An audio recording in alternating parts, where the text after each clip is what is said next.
Hey, it's Kyle here, and today I'm continuing my series and actually wrapping up my series of videos exploring the animated world of Star Wars. If you haven't watched any of my previous recent videos, basically I'm a huge Star Wars fan. But one part of the fandom that I had never taken part in was all the great animated content in Star Wars.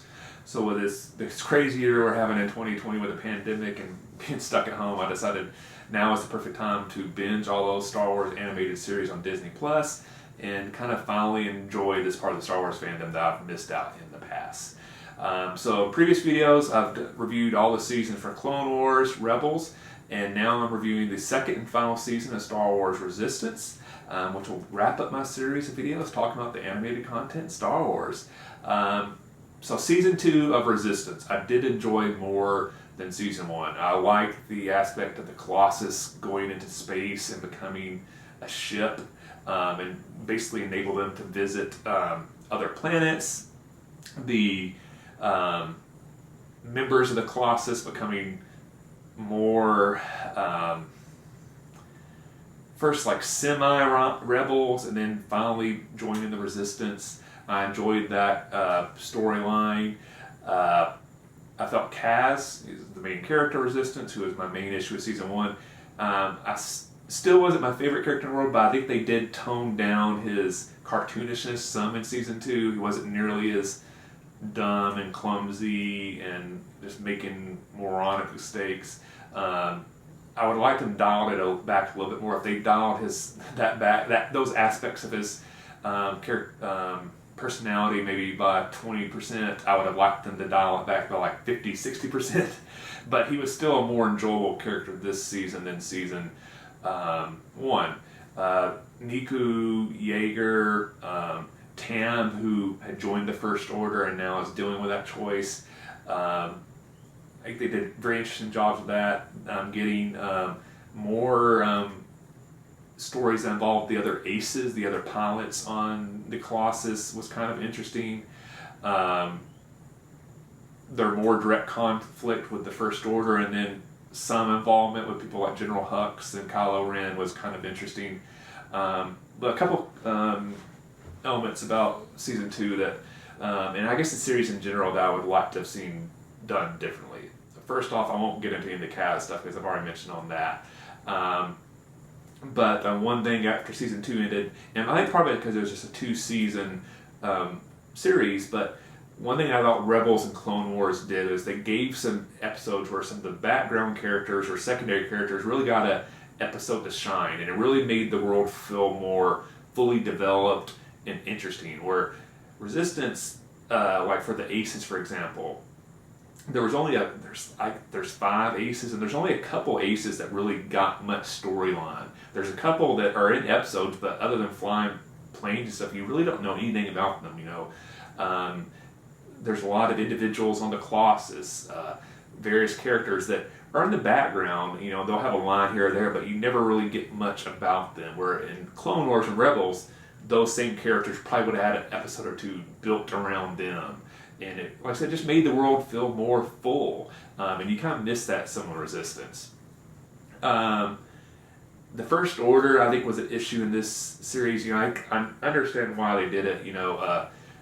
They didn't want, Hux and Kylo Ren to kind of be in the series too much, because then you'd wonder, like, well, where were these characters when the movies were going on? If Kylo Ren was so focused on the Colossus or General Hux, why did it never come up in any of the movies?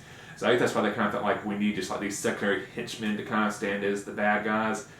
But because the big bad in this series wasn't just nearly as big and bad as the bad guys were in other Star Wars content. So it could have been a secondary First Order character. I think they just needed to do a better job of establishing somebody that was either very evil or super smart and cunning. Instead, it was like a stormtrooper and an intelligent officer were basically like mid-level flunkies for the First Order. You just never really felt like they were the right villain to build a series around. What I really enjoyed, the kind of core crew of the Colossus, Yeager, Niku, Bucket the droid, Kaz, their relationship and interaction, really enjoyed it. That's what was really the strength of the show. Just not enough for me to rank this series as high as Clone Wars and Rebels. Clone Wars and Rebels I absolutely loved. If you were making me ranking on a scale 1 to 10, Clone Wars, it's probably like a 9.5. There were certain seasons of the Clone Wars that were absolutely perfection. Not every season, so that's why I'm not going to give it a full 10. But it's about as perfect of an animated series I've ever seen. Rebels, really great, just not quite as good. If I give Clone Wars like a 9.5, Rebels is probably like a 9 or a 8.5, somewhere in that range. Just a little bit below, but still awesome. Resistance is probably like a 6 or a 7, where I enjoyed it. I didn't regret watching it. I was never really bored while I was watching it, but at the same time, I was like, like Clone Wars, I get good reason or a good way to show how much I enjoyed Clone Wars and Rebels and not Resistance as much. Like Clone Wars and Rebels, there was elements I was watching. It's like, oh, this little story arc of these characters, this would be a great spin-off series. When I was watching Resistance, there was never like, you know what, I would like to see a series built around these characters or that. So yeah, I think Resistance would have been a lot better if they maybe did like 3 or 4 seasons, because then you could have more developed the other characters more, and it would have felt richer and more well developed.